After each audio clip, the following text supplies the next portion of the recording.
Hey guys, most of us have learnt our modes like this. Okay, so we're in G, that's our Ionian, we come up to A, we're playing our Dorian,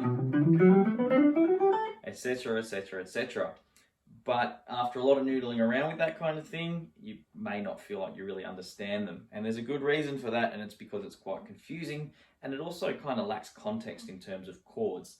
The funny thing is, and I discuss it in one of my other videos, so check out my Patreon and also check out the YouTube playlist Theory for Rockabilly and Psychobilly, because I have a lesson on this on my YouTube channel. It's free anyway, but there is material you can get for it via the Patreon, which I recommend joining, of course. Supports me and you get stuff back, and it really doesn't cost much.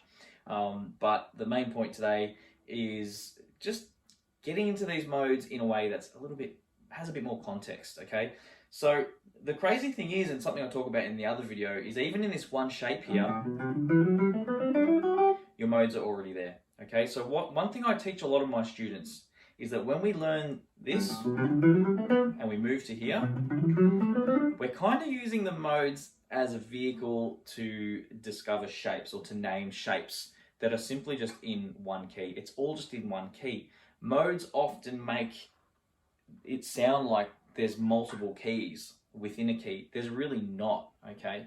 Or multiple keys up and down the board, especially when we start isolating and saying, well, this is A, this is a 1, flat 3, 4, 5, natural 6, etc. If you're not following me, that's totally fine. You will not need to for this lesson, okay? So I'm going to make it a lot easier. If you think of all of those shapes that we can play, okay, as, oh, hang on, that I need to learn apparently. If you think of all of those modes, okay, as just shapes, that can be a little bit easier. Let's just think of them as shapes, okay? We use them as just a way of labeling that part of the board. So when you're playing in the key of G, for example, and you think, well, I can use A Dorian here. Yes, but you're not using A Dorian as a scale. You're not harmonically using A Dorian, okay? You are just using a continuation of G. And this is what I want to provide context for. If I'm playing a G major chord, and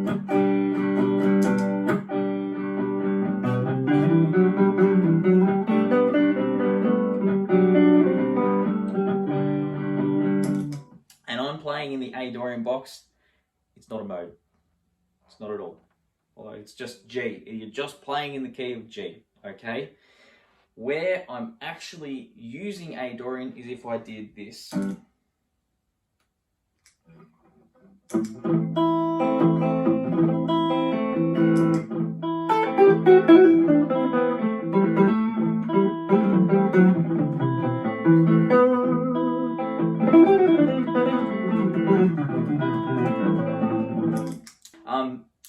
So that's actually Dorian. What did I do? I used the key of G and I played from the 5th fret, okay?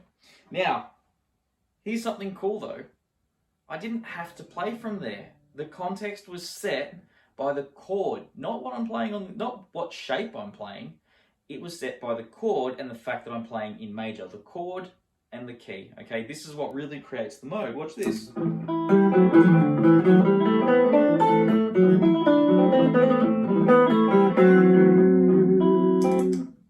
That was A Dorian, but I still use the Ionian box. Okay, and this is what I want to sort of drill down a little bit on today.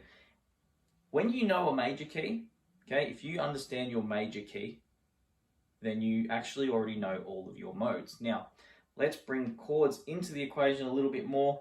Let's look at every chord available to us in the key of G, okay? Which I'm look, if you don't know your chord scales and your fundamentals, this is probably one of the reasons why you might find modes confusing, aside from the fact they're confusing. So you want to go and do that before you get too frustrated with me for giving you this video. But let me show you this, right? So if we're playing all the chords in G, G major, A minor, B minor, C major, D major, E minor, F sharp minor 7 flat 5, or F sharp half diminished. Don't worry about that chord too much. And G, okay. then every single mode that you could play up and down the neck, it's all just the key of G, okay? But you can let's just keep that. Let's just say we're going to play in G. But if we want to use modes, we need to be thinking in terms of a different main note. So it means the typical thing that we do is just, we play a melody from G. Okay, but where it gets interesting is if I say, don't make G your first note, let's make A your main note, first note, A note, okay? Let's make it your root note. But we're still going to use the key of G. So still, let's draw from that same shape, for example, your good old major shape.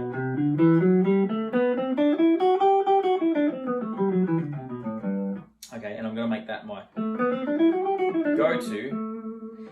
And what that means, let's say I come up with a melody there. For me to really truly be in A Dorian, I need to be drawing essentially from the same chords as G major, okay? Because that's our whole focus, all right? It's one family of notes. It's 7 notes. All your modes, Ionian, Dorian, Phrygian, Lydian, Mixolydian, Aeolian, sorry, slow moment, Locrian, it's just based on 7 notes, everything. So if you know your major scale, you've got all your modes covered. So watch this. We're just going to use that one shape. Make sure you play every note, unlike what I just did. And then we're going to try starting from a different chord every time. Okay, so I'm going to start from A minor. Let's play through the chord scale, but make A minor our first point. So.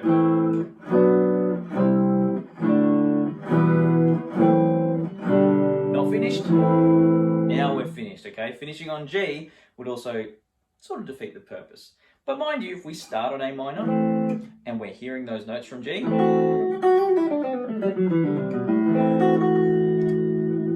you are going to hear Dorian. Your ear is going to hear Dorian, okay?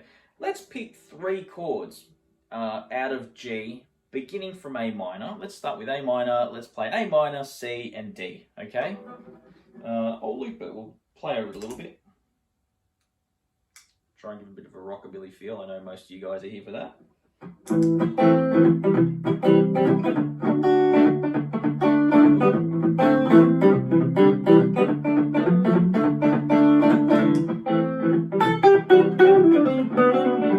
I'm going to use G major.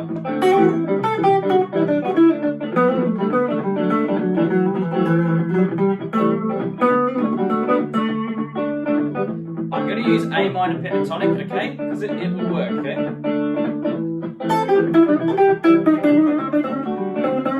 But remember that shape I played before? I still need to incorporate things for that. So we're really just working from the key of G, but I can see that the pentatonics nearly always work, okay? If you're making any of these chords your home plate, the pentatonic will pretty much always work, okay? Except in a Locrian scenario, which is why I said don't really worry about that for now. It's just a bit too complicated. But check this out. So I'll keep that going.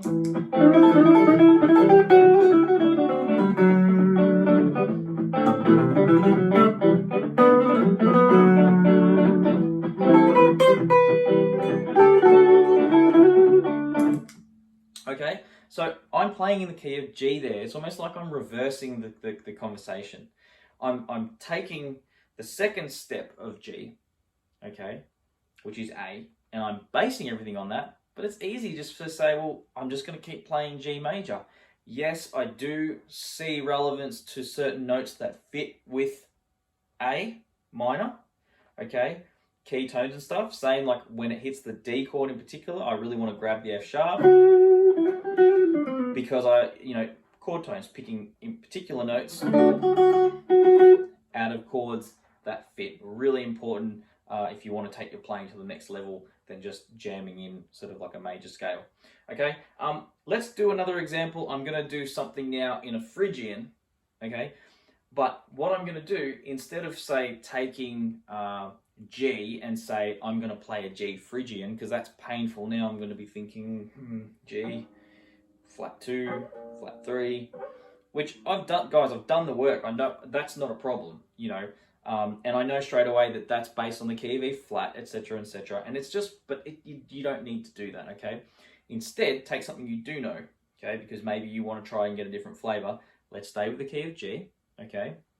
We're going to take the third chord. The third chord is a B.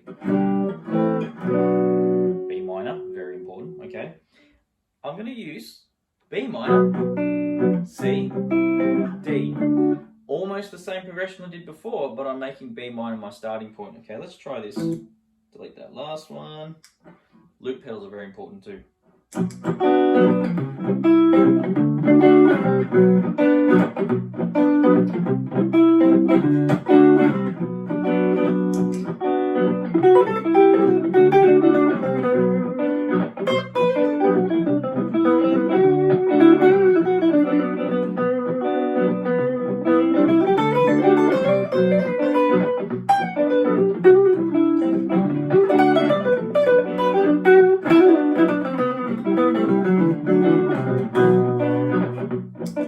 Oh, so much fun. I just started jamming in G all up and down the board. In fact, one of my favorite runs that I like to do in that scenario is I played a G major 7 type idea, because I know it's all just the key of G, okay? Let's fly through the rest. Of course, we could do C Lydian, we could do D Mixolydian, we could do E Aeolian, and we could do F sharp Locrian. But I'm always just gonna, at the moment, let's not even go there with Locrian. Locrian doesn't happen a lot, guys. It's something that probably happens more in a jazz standard. You might have moments where you're building a passage from that 7th chord. Okay, so maybe we're starting on an F sharp minor 7 flat 5, and then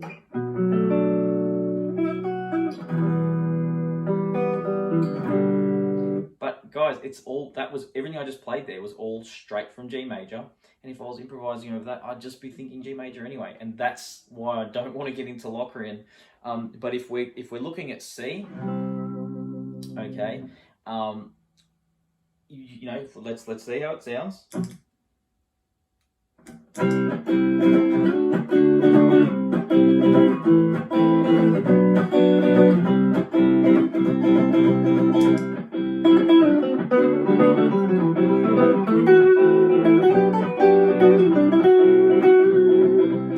Okay, has a real color about it, okay? Now, you know all the things that you hear about, like, okay, so Lydian has a sharp 4 and stuff. Those flats and sharps and those things that you see that go along with the modes are trying to tell you the relevance of playing in that mode, of what interesting notes we get from it, okay? So when you see that Lydian has a sharp 4, it's trying to say to you, well, it's like C major, for example, but the F is raised, the 4th is sharpened, and that's why it sounds interesting.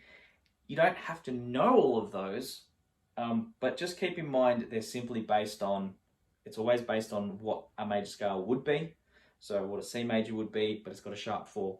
If it's a D Dorian, it's like what a D major would be, but it has a flat 3, a flat 7, okay? Now, the last thing I want to talk about real quick is the minor modes, okay? Or, sorry, the minor scale. So if we're in G, and we play from E minor,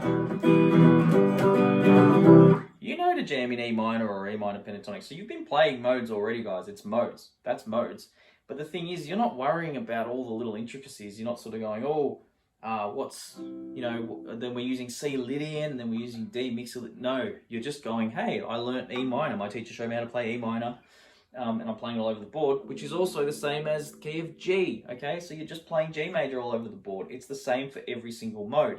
But we're taught that Ionian, you know, we're taught major and we're taught minor. But guess what? There's 3 majors and 3 minors anyway. So it's kind of stupid that we're constantly drilled with this, oh, Aeolian, you know, oh, you've got in key of C, you've got A minor and you've got C major. Well, you've got C Ionian major and A Aeolian minor, but there's actually a Dorian minor, a Phrygian minor, a Lydian major, a Mixolydian, let's call it a major for argument's sake, and an Aeolian minor as well, okay? You're not thinking about every intricate little thing when you're doing your major or your minor, what you commonly think of, but it incorporates all the same things. So, guys, I hope this is helpful. feel free to ask questions and I will answer them, okay? And let me know what you think. Give me a thumbs up if you're digging the Forrest Gump look. Give me a thumbs up if you want me to shave my beard. Just give me a thumbs up or comment. Let me know what you think. And yeah, guys, let's get this conversation going and try and see if I can solve some more of these mysteries for you. I write heaps of tunes using modes. I use them all the time. To me, they've just become second nature and quite simple. And I'd love that for all of you too. So hope you enjoyed. Check out the Patreon. Check out my other videos. Check out Theory for Rockabilly and Psychobilly. And check out.